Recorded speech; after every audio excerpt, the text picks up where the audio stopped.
കുത്തനെയുള്ള മലനിരകളിലൂടെയും 90 ഡിഗ്രി ചെരിവുള്ള പാറക്കെട്ടുകളിലൂടെയും വളരെ അനായാസം ഓടി നടക്കുന്ന ചില ജീവികളെ കാണുമ്പോൾ നമ്മൾ പലപ്പോഴും അത്ഭുതപ്പെടാറുണ്ട്. വിഷ്വൽ എഫക്റ്റുകളെ പോലും തോൽപ്പിക്കുന്ന വിധത്തിൽ പ്രകൃതി ഒരുക്കിയ ഈ അത്ഭുതങ്ങൾ ആൽഫൈൻ ഐബെക്സുകളും മൗണ്ടൻ ഗോട്ടുകളുമാണ്. ഒരടി തെറ്റിയാൽ 10,000-കണക്കിന് അടി താഴ്ചയുള്ള കൊക്കകളിലേക്ക് വീണ് മരണം സംഭവിക്കാവുന്നതിരിക്കെ യാതൊരു ഭയവുമില്ലാതെ ഇവർ എങ്ങനെയാണ് ഈ സാഹസികത കാണിക്കുന്നതെന്ന് പലരും ചിന്തിക്കാറുണ്ട്. യഥാർത്ഥത്തിൽ ഇത് വെറുമൊരു കൗതുകത്തിനല്ല, മറിച്ച് ഇവരുടെ അതിജീവനത്തിന്റെ ഭാഗമാണ്.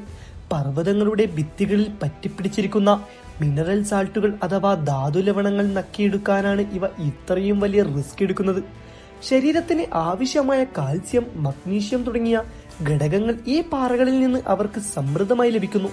ഇത്രയും വലിയ ഉയരങ്ങളിലേക്ക് കയറി പോകുന്നതിലൂടെ താഴെ സമതലങ്ങളിലുള്ള പുലികളെയും ചെന്നായകളെയും പോലുള്ള ഇരപിടിയന്മാരിൽ നിന്ന് സുരക്ഷിതരായിരിക്കാനും ഇവർക്ക് സാധിക്കുന്നു.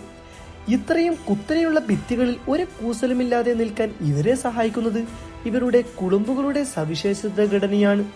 കുളമ്പുകൾക്കുള്ളിലെ റബ്ബർ പോലെ മൃദുവായ ഭാഗം പാറകളിൽ നല്ല ഗ്രിപ്പ് നൽകുമ്പോൾ കടുപ്പമേറിയ പുറംഭാഗം പാറയിലെ ചെറിയ വിള്ളലുകളിൽ പോലും കൊളുത്തു പിടിച്ചു നിൽക്കാൻ ഇവരെ സഹായിക്കുന്നു.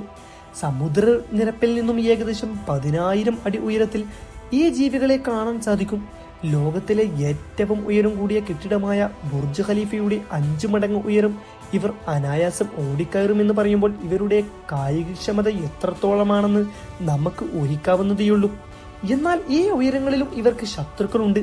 ഗോൾഡൻ ഈഗിളുകൾ അഥവാ വലിയ പരുന്തുകൾ ഇവരുടെ കുഞ്ഞുങ്ങളെ പ്രധാനമായും ലക്ഷ്യം വെക്കാറുണ്ട്.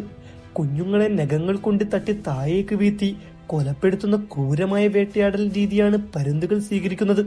ഇത് പ്രതിരോധിക്കാൻ അമ്മയാടുകൾ കുഞ്ഞുങ്ങളെ പാറയിടുക്കുകളിൽ ഒളിപ്പിച്ചും മുതിർന്ന ആടുകൾ കാവൽ നിന്നുമാണ് സംരക്ഷിക്കുന്നത്. ആൽഫൈൻ ഐബെക്സുകളെ പോലെ തന്നെ അതിശയിപ്പിക്കുന്ന മറ്റൊരു വിഭാഗമാണ് വടക്കേ അമേരിക്കയിലെ മൗണ്ടൻ ഗോട്ടുകൾ. ഇവരുടെ പേശികൾ സാധാരണ ആടുകളേക്കാൾ വളരെ ശക്തമാണ്. പ്രത്യേകിച്ച് മുൻകാലുകളിലെ കരുത്തുറ്റ പേശികൾ ശരീരത്തെ കുത്തനെയുള്ള പാറകളിലൂടെ മുകളിലേക്ക് വലിച്ചു കയറ്റാൻ സഹായിക്കുന്നു.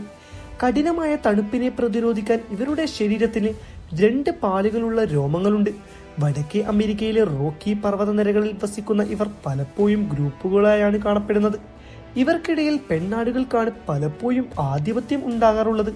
ആണാടുകൾ പ്രജനന കാലത്ത് പരസ്പരം പോരിടാവുന്നത് വശങ്ങളിലൂടെ കൊമ്പുകൾ കൊണ്ട് കുത്തിക്കൊണ്ടാണ്. തലകൾ തമ്മിൽ മുട്ടിയാൽ തലയോട്ടി തകരാൻ സാധ്യതയുള്ളതിനാൽ വളരെ ശ്രദ്ധയോടെയാണ് ഇവരുടെ പോരാട്ടങ്ങൾ നടക്കുന്നത്. മനുഷ്യർക്ക് മണിക്കൂറുകൾ വേണ്ടിവരുന്ന മലകയറ്റം വെറും മിനിറ്റുകൾ കൊണ്ട് പൂർത്തിയാക്കാൻ കഴിയുന്ന ഈ അത്ഭുത ജീവികൾ പ്രകൃതിയുടെ ഒരു വിസ്മയം തന്നെയാണ്. ഓരോ നിമിഷവും മരണത്തെ മുഖാമുഖം കണ്ടുകൊണ്ട് ഇവർ നടത്തുന്ന ഈ യാത്രകൾ അതിജീവനത്തിന് വേണ്ടിയുള്ള കഠിനമായ പരിശ്രമത്തിന്റെ വലിയൊരു ഉദാഹരണമാണ്. നമുക്ക് അസാധ്യമെന്ന് തോന്നുന്ന പല കാര്യങ്ങളും ഈ ജീവികൾ വളരെ സ്വാഭാവികമായി ചെയ്തു തീർക്കുന്നു എന്നത് പ്രകൃതിയിലെ ജൈവ വൈവിധ്യത്തിന്റെ മറ്റൊരു വലിയ പ്രത്യേകതയാണ്. ഇത്തരത്തിൽ അതിശയിപ്പിക്കുന്ന കഴിവുകളുള്ള മൃഗങ്ങളെ സംരക്ഷിക്കേണ്ടതും അവയുടെ ആവാസ വ്യവസ്ഥ നിലനിർത്തേണ്ടതും നമ്മുടെ കടമയാണ്. ആൽപ്സ് മലനിരകളിലെയും റോക്കി പർവ്വതനിരകളിലൂടെയും ഈ സാഹസികരുടെ ജീവിതം എന്നും വിസ്മയത്തോടെ മാത്രമേ നമുക്ക് കാണാൻ സാധിക്കൂ. ഇതുപോലുള്ള വീഡിയോ നിങ്ങൾക്ക് കിട്ടാൻ ചാനൽ സബ്സ്ക്രൈബ് ചെയ്യാൻ ബട്ടൺ ക്ലിക്ക് ചെയ്ത് വെക്കുക. Thank you for watching.